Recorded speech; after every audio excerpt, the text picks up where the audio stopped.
Guys, আজকে শুক্রবার ঘুরতে আসলাম এত সুন্দর একটা জায়গায়, ঠিক আছে? দিয়াবাড়ি আমাদের বাসার কাছে, বাট দিয়াবাড়িতে অনেকবার আসা হয়েছে, এই জায়গায় আসা হয় নাই। বিকালে এত সুন্দর আবহাওয়া, এত সুন্দর বাতাস। এখন যেটা দেখাবো সেটা হচ্ছে মিতু কচুরিপানা দিয়ে পুতুল বানাবে। ছোটকালে নাকি সে এইটাই দিয়েই পুতুল বানাইতো। তো চলেন আমরা দেখি।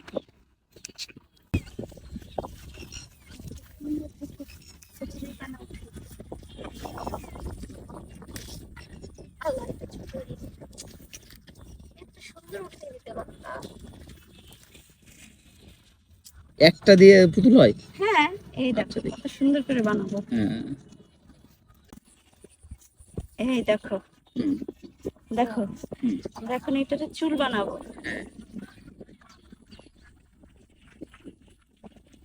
দেখো, আরো বড় হইলে অনেক সুন্দর লাগে। দেখো কত সুন্দর, এটা হলো পুতুল হয়ে চুল গেছে? আর এটা হলো